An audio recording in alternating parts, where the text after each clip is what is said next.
창세기 26장 23절에서 29절까지 말씀입니다.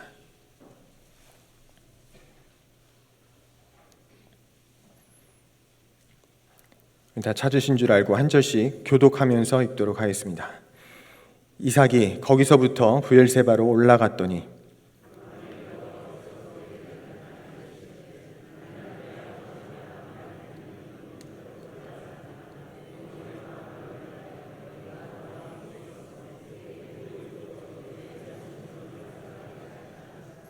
이삭이 그곳에 제단을 쌓고 여호와 이름을 부르며 거기 장막을 쳤더니 이삭의 종들이 거기서도 우물을 팠더라.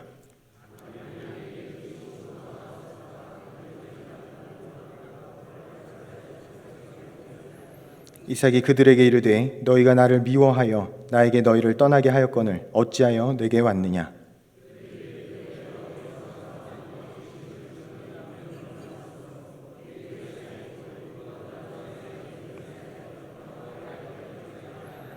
함께 읽겠습니다. 너는 우리를 해하지 말라. 이는 우리가 너를 범하지 아니하고 선한 일만 내게 행하여 내가 평안히 가게 하였음이니라. 이제 너는 여호와께 복을 받은 자니라. 아멘. 할렐루야. 성경의 첫 번째 책은 창세기죠. 창세기는 50장으로 되어 있습니다. 이 창세기를 두 단어로 여러분 요약할 수 있습니까? 예, 저는 할 수 있습니다. 창세기를 두 단어로 요약하면 네 사건, 네 사람입니다. 네 사건은 뭐냐? 1장부터 11장까지의 내용인데 창조, 타락, 홍수, 바벨탑 이러면 11장까지가 끝납니다. 그리고 12장이 와서 하나님께서 온 세상을 구원할 계획을 가지고 한 사람을 선택하게 됩니다. 그게 누구죠? 아브라함입니다. 그래서 12장부터 50장까지는 네 사람입니다. 아브라함, 이삭, 야곱, 요셉. 이렇게 하면 50장까지가 끝납니다. 겹치는 부분도 있지만 조연이 아닌 주연으로 등장하는 것을 기준으로 분량을 제가 한번 살펴보았습니다. 아브라함은 12장부터 25장까지 14장에 걸쳐서 그 이야기가 나와 있고요. 이삭은 25장에서 27장까지 3장에 걸쳐서 나와 있고, 야곱은 25장에서 35장까지 11장에 걸쳐서 그 이야기가 나와 있고, 요셉은 37장에서 50장까지 14장에 걸쳐서 이야기가 나와 있습니다. 그런데 오늘 본문은 이삭의 이야기입니다. 이삭은 다른 사람에 비해서 분량이 상당히 적습니다. 3장밖에 되지 않습니다. 그렇다면 이 이삭은 어떤 삶을 살았을까요? 3장밖에 안 되니까 별로 다른 사람에 비해서 별로 안 중요한 삶을 살았을까요? 한번 살펴보겠습니다. 이삭 때에 가나안 땅에 흉년이 들게 됩니다. 그런데 아마도 이삭이 아버지 아브라함처럼 애굽으로 내려가려고 했던 것 같습니다. 그래서 하나님은 이삭이 애굽으로 내려가는 것을 막으셨습니다. 아버지 아브라함은 같은 이유로 애굽으로 내려갔었지만 그곳에서 수치를 당했었죠. 그런 실수를 반복하지 않도록 하기 위함입니다. 그러면서 말씀하시기를 하나님이 약속하신 가나안 땅에 거주하면 하나님이 함께 해주시고 복을 주시겠다고, 그리고 이 모든 땅을 너와 네 자손에게 주고 네 자손으로 말미암아 천하 만민이 복을 얻게 하겠다고 아버지 아브라함에게 하셨던 약속을 똑같이 이삭에게도 하십니다. 이것은 아브라함이 하나님의 말씀에 순종하고 명령과 계명과 율례와 법도를 지켰기 때문이라고 성경은 기록하고 있습니다. 그래서 이삭은 애굽으로 내려가지 아니하고 그랄 지역으로 가서 블레셋 왕 아비멜렉이 다스린 땅으로 들어갑니다. 이 그랄은 블레셋 땅에 소속되어 있고 블레셋 땅도 가나안 지역에 포함되어 있습니다. 그런데 전에 아브라함이 그랄에서 행했던 일들을 이삭도 똑같이 행합니다. 그곳 사람들이 자기 아내가 너무 이뻐서 빼앗으려고 시도하다가 자신을 죽일까 봐 자기 아내를 누이라고 속이게 됩니다. 다행히 어느 정도 기간이 지났는데도 불구하고 아직 안 뺏기고 있는 상황에서 오래 살고 있었는데, 그런데 블레셋 왕 아비멜렉이 이삭이 그 안에 리브가를 껴안은 것을 발견하고 이삭을 불러서 따지게 되죠. 이삭은 구차한 변명을 내세웁니다. 아비멜렉이 얘기합니다. 하마터면 백성 중에 한 사람이 너 때문에 범죄할 뻔하였다. 아비멜렉의 모든 백성에게 또 이렇게 공포를 합니다. 앞으로 이삭과 리브가를 범하는 자는 죽이겠다라고 공포를 합니다. 참으로 다행이지요. 이것은 하나님께서 역사하셨기 때문에 가능한 일입니다. 어쨌든 이삭이 가뭄으로 가나안 남쪽인 브엘라 헤로이에서 블레셋 지역의 그랄 땅으로 이주했는데 그곳에서 농사를 졌는데 다행히도 그 해에 100배나 결실을 얻었다고 합니다. 하나님이 복을 주셔서 창대하고 왕성하여서 거부가 됩니다. 양과 소가 떼를 이루고 종이 심이 많아졌습니다. 그런데 이로 인해서 블레셋 사람들이 그를 시기하게 됩니다. 아비멜렉이 이삭에게 와서 얘기합니다. 내 세력이 커졌으니 우리를 떠나라 라고 얘기합니다. 그런데 이삭은 그리 멀지 않은 곳으로 옮겨가긴 했지만 그리 멀지 않은 그랄 골짜기를 이주하게 됩니다. 거기에서 아버지 때 팠다가 블레셋이 메운 우물을 이삭이 다시 파서 그것을 근원으로 해서 살려고 하였습니다. 그런데 그랄 목자들이 와서 시비를 걸어서 우물을 빼앗깁니다. 그래서 다른 우물을 또 팠습니다. 그런데 또 와서 시비를 걸어서 또 빼앗깁니다. 그래서 이삭이 거기서 또 옮겨서 다른 우물을 팠는데 거기에서는 시비를 걸지 않았습니다. 그렇게 이삭이 블레셋 지역에서 점점 동쪽으로 조금씩 옮겨서 브엘세바라는 곳에 이르게 됩니다. 그때에 24절에 보면 그때에 하나님이 밤에 나타나셔서 이렇게 말씀하십니다. 나는 내 아버지 아브라함의 하나님이니 두려워하지 말라. 내 종 아브라함을 위하여 내가 너와 함께 있어 내게 복을 주어 내 자손이 번성하게 하리라 라고 말씀합니다. 이삭이 그곳에 제단을 쌓고 여호와의 이름을 부르며 거기에 장막을 쳤고 종들이 거기서도 우물을 팠습니다. 그 후에 참으로 희한한 일이 벌어집니다. 블레셋 왕 아비멜렉이 자기 무리들과 함께 이삭에게 찾아옵니다. 이삭이 그들을 만나서 너무나 섭섭한 마음에 너희가 나를 미워해서 쫓아내고는 왜 다시 찾아왔느냐라고 따집니다. 그러자 아비멜렉이 28절에 보면 여호와께서 너와 함께 계심을 우리가 분명히 보았으므로 우리가 서로 화친 조약을 맺자라고 얘기합니다. 우리가 전에 너를 해치지 않고 잘 보냈지 않느냐. 너는 여호와께 정말 복을 받은 사람이다. 그들은 하나님께서 이삭과 함께 하시는 것을 분명히 보았고 이삭이 하나님의 복을 받은 자임을 인정했습니다. 그러니까 우리가 서로 싸우지 말고 친하게 지내자라고 해서 찾아온 겁니다. 그래서 이삭은 그들을 위해서 잔치를 베풀고 먹고 마시고 이삭의 집에서 자고 아침에 일어나서 서로 맹세한 후에 평안히 돌아갔습니다. 그런데 이런 성경의 이삭에 대한 표현을 보면서 저는 이런 생각이 들었습니다. 어떻게 하면 다른 사람들이 나를 보고 너는 여호와께 복을 받은 자다라고 말할 수 있을까?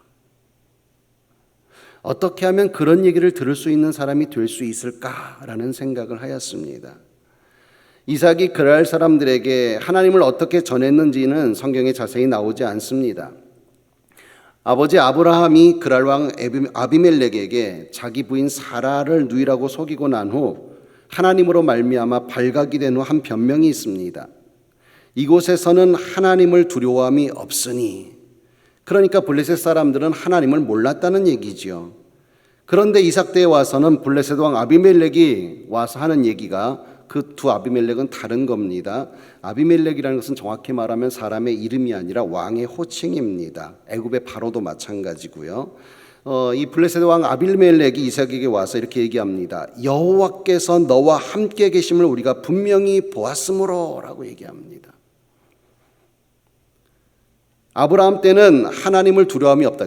그러니까 그 사람들이 하나님을 잘 몰랐다는 것입니다. 그런데 이삭 때 와서는 그들이 분명히 하나님을 알고 있는 것을 여기서 발견할 수가 있습니다. 그들이 얼마나 하나님을 전하면서 다녔는지, 아브라함과 이삭이 그 가족들이 하나님을 얼마나 전하면서 다녔는지는 잘 모르겠지만 분명히 그들을 통해서 하나님을 알게 되었다는 겁니다. 여러분, 이것이 바로 아브라함의 축복이고 이것이 바로 이삭의 축복인 것입니다. 12장에 아브라함을 선택하실 때 하나님께서 너로 인해 모든 족속이 복을 얻을 것이다 라고 말씀을 하였습니다. 하나님을 두려워할 수밖에 없고 하나님을 믿는 사람을 인정할 수밖에 없는 상황, 이런 상황을 바로 우리가 만들어가야만 하는 것입니다. 하나님이 도우시면 환난 속에서도 평화를 누리고 재난 속에서도 형통을 누립니다. 그때 세상 사람들을 우리를 두려워할 뿐 아니라 하나님을 경외하게 되는 것입니다.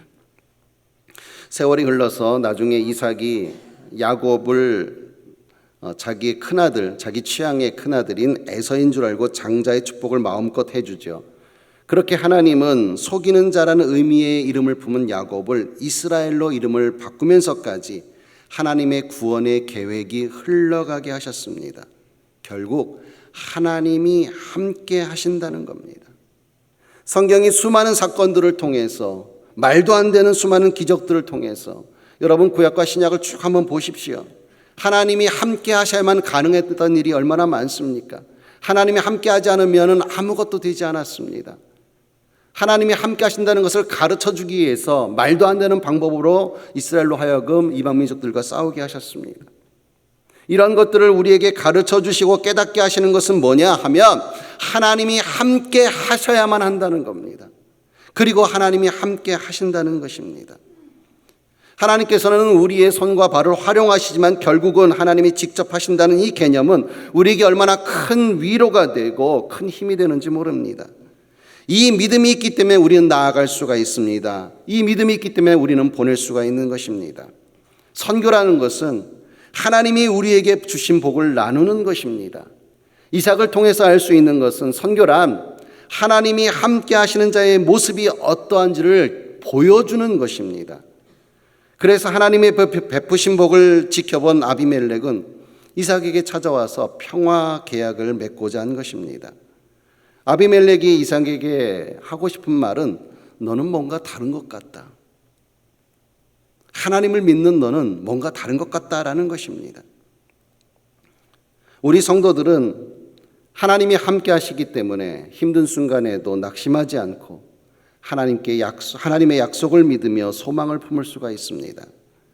그래서 이를 본 사람들이 성도들을 보면서 넌 어떻게 그런 상황에서도 소망을 가질 수 있느냐라고 이유를 물을 때 우리는 하나님께 받은 복에 대해서 얘기해 줄 수 있어야만 합니다. 하나님이 우리에게 주신 복은 나만을 위한 것이 결코 아닙니다. 하나님께서 구원의 계획을 이스라엘에서 예수님을 믿는 그리스도인에게로 교회로 옮기신 이유가 뭐냐면 이스라엘 백성들이 잘못된 개념을 갖고 있었다는 겁니다. 아브라함에게 주셨던 그 복, 그 아브라함의 후손인 이스라엘 민족이 나를 통해서 우리 민족을 통해서 다른 온 세상 만방 사람들이 복을 얻게 하는 것이 하나님의 구원의 계획이었는데 이스라엘 민족은 나를 통해서가 아니라 나만 그래서 이방 민족들을 배척하고 멸시하고 그래서 결국 구원의 계획이 예수님을 믿는 교회로 옮겨지게 된 것입니다. 우리를 통해서 많은 자가 복을 함께 누리도록 하는 것이 하나님의 계획입니다. 우리는 먼저 복을 받았을 뿐입니다. 이제 내가 받은 복을 세상에 나누어주는 복의 통로가 되어서 많은 사람을 하나님께로 인도해야만 합니다. 우리 한국교회는 이 사역을 잘 감당해 나가고 있습니다. 우리 대한민국 얼마나 하나님의 복을 받은 나라입니까? 140여 년 전에 우리나라의 첫 선교사가 파송이 되었고 그리고 지금은 선교사를 많이 파송하는 2위에 등극해 있습니다. 1위는 미국이라고 합니다. 근데 미국 선교사들이 제가 듣기로는 미국 선교사들이 많이 고령화되어서 조만간 우리나라가 1위를 탈환할 거라 1위에 오를 거라고 얘기합니다. 한 가지 이야기를 드립니다. 6.25 전쟁 때 미국의 에버렛 스완슨 목사님이라는 분이 한국을 방문했습니다. 한국의 전쟁에 대해서 그 비참함에 대해서 한번 보고자 왔는데 새벽에 길을 가는데 깜깜해서 잘 안 보였죠. 길을 가다가 발에 뭔가 툭 차이는 것입니다. 뭔가 하고 봤더니 어린 아이가 죽어 있는 것이었습니다. 이러한 한국의 전쟁 고아들의 참상을 보고 그는 귀국을 하면서 비행기 안에서 하나님의 음성을 듣게 됩니다. 어떤 음성이냐 하면 너는 이들을 위해서 무엇을 할 것이냐라는 것입니다. 그리고는 미국에 도착해서 여러 교회와 여러 성도들을 모아서 우리가 한국의 전쟁 고아들을 도와야 됩니다라고 외쳤습니다. 그래서 1952년에 한국의 전쟁 고아들을 돕기 위해서 시작된 국제 어린이 양육 기구가 있습니다. 그것이 바로 컴패션이라는 것입니다. 1993년까지 약 10만 명 이상의 한국 어린이들을 양육했습니다. 그리고 한국은 93년에 도움받는 것에서 졸업을 하였습니다. 한국은 더 이상 도움받지 않아도 된다. 스스로 해결할 수 있다라는 판단이었습니다. 홈페이지 들어가 보면 이렇게 설명합니다. 현재 전 세계 29개국에서 8,900여 개 교회와 함께 234만 명 이상의 어린이들을 가정과 지역을 변화시키는 자립 가능한 성인이 될 수 있도록 전인격적으로 양육하고 있다라고 얘기합니다. 그리고 2003년에 한국 컴패션이 설립되게 됩니다. 도움을 받는 나라에서 도움을 주는 나라로, 수혜국에서 10번째 후원국으로 된 첫 사례라고 합니다. 현재 14만 명의 어린이들을 한국 후원자들을 통해서 양육받고 있다고 합니다. 받았던 자에서 주는 자로 어떻게 가능했을까요? 하나님이 이 나라에, 우리나라에 함께 하셨기 때문입니다. 우리의 선교도 마찬가지입니다. 많이 받았던 우리가 이제 많이 주어야만 하는 것입니다. 한 명의 가는 선교사를 위해서 수많은 보내는 선교사가 필요합니다. 이번에 160명의 단기 선교사를 위해서 온 교회가 보내는 선교사로 헌신해야만 합니다. 이미 많은 보내는 선교사의 역할을 감당하셨고 여러분 또한 감당하고 계십니다. 또한 가는 선교사들도 준비로 엄청 수고하고 있는 것을 제가 잘 알고 있습니다. 영적인 준비, 또 사역의 준비를 하느라 시도 때도 없이 교회 가서 늦게 옵니다. 저희 셋째 딸의 얘기입니다. 이번에 필리핀으로 갑니다. 아빠로서 걱정도 많이 되지만 목사라서 자제하라고 할 수도 없습니다. 청년들 중에도 제가 듣기에 전에 단기 선교를 다녀왔는데 너무 좋아서, 너무 좋은 경험이어서 다시 가고 싶지만 직장 때문에 일정이 맞지 않아서 못 가는 사람들이 많이 있다고 들었습니다. 대학생들도 여러분 지금이 학기 말이어서 과제와 시험으로 무척 바쁜 때입니다. 잠을 제대로 못 잡니다. 그럼에도 불구하고 이 단기 선교를 준비하기 위해서 너무나 애쓰는 모습을 제가 봅니다. 사실 다녀오는 기간보다도 준비하는 기간에 더 많은 수고가 필요합니다. 작년에 아프리카에 다녀온 한 전사님이 하신 말씀이 제가 지금도 기억이 납니다. 수고를 다해서 엄청 열심히 준비하니 우리가 생각한 것보다 더 많이 준비하니 현지에서 열매가 크더라라는 것입니다. 이런 과정을 경험하면서 신앙이 성숙해지고 사명이 자라는 것을 목도하게 됩니다. 그래서 기꺼이 보낼 수 있는 것이고 지원하는 것입니다. 가는 선교사와 보내는 선교사가 하나가 되어 협력할 때 하나님의 계획이 이루어지고 하나님의 역사가 나타나고 하나님을 경험하고 하나님의 사랑을 전염시킬 수가 있는 것입니다. 여러분 잘 아시다시피 저는 딸만 셋입니다. 이번에 셋째 딸이 필리핀으로 단기 선교 가게 되고 둘째 딸은 이미 가 있습니다. 우리 교회가 협력하고 이번 필리핀 단기 선교로 갈 지역인 필리핀 딸락 지역의 박준현 선교사님과 이지영 선교사님과 함께 협력하기 위해서 6개월 단기 선교를 2월 달에 가서 지금도 그곳에 있습니다. 2년 전에 그곳으로 일주일간 단기 선교를 갔는데 선교사님이 도대체 어떻게 꼬셨길래 그냥 6개월 정도 단기 선교 와서 봉사하면 참 좋겠다라고 얘기했는데 그 한마디에 넘어가 버린 것입니다. 대학 4학년 1학기를 마치고 1년 동안 휴학하겠다고 6개월 동안 아르바이트해서 비용을 준비하고 6개월 필리핀 선교를 다녀오겠다고 합니다. 처음에 이 얘기를 듣고 제가 어떻게 반응했을까요? 주관식으로 얘기하면 잘 모르시죠. 객관식으로 질문하겠습니다. 아빠의 마음이 먼저 들었을까요? 목사의 마음이 먼저 들었을까요? 필리핀이 치안이 별로 안 좋다는 얘기를 많이 듣고 있습니다. 아빠의 마음이 먼저 들었습니다. 가는 건 좋지만 굳이 그렇게까지 6개월씩이나 안전 문제가 제일 걱정되었습니다. 그때 한 가지 제 마음속에 떠오르는 것이 있었습니다. 30대, 40대 때 내가 20대라면 1, 2년 정도 단기 선교나 아니면 코이카 봉사, 한국 국제협력봉사단 코이카라고 하는데 그거를 하겠다. 물론 그런 일 없지만 20대로 돌아간다면 그렇게 할 것이다 라는 생각을 한 것이 기억에 났습니다. 그래서 선교사 목사의 또 사명을 가지고 선교사의 연락을 통해서 안전 문제, 사역 문제, 숙식 문제를 질문하고 답을 받았습니다. 선교사님도 많은 준비를 하는 것 같았고 오기를 간절히 바라는 것 같았습니다. 저는 더 이상 반대할 이유도 없었고 자격도 없었습니다. 그래서 허락할 수밖에 없었습니다. 그리고 나서는 딸이 가니까 그냥 딸만 보내면 끝이 아니죠. 마음이 가고 정성이 갔습니다. 결국 나도 함께 해야 된다는 생각이 들었습니다. 딸이 가니까 한 번 더 기도하게 되고 딸이 가니까 지갑이 열릴 수밖에 없었습니다. 이게 바로 가든지 보내든지의 내용입니다. 많은 분들이 제 딸이 가는데 필리핀 그 선교 사역에 필요한 물품을 지원해 주셨습니다. 그런 물품들과 또 제가 관리하고 있던 키보드 건반, 그 다음에 딸이 갖고 있던 베이스 기타 등등 여러 물건들을 먼저 그 화물로 보내었습니다. 여러분 이거 보내는데 다 돈이 듭니다.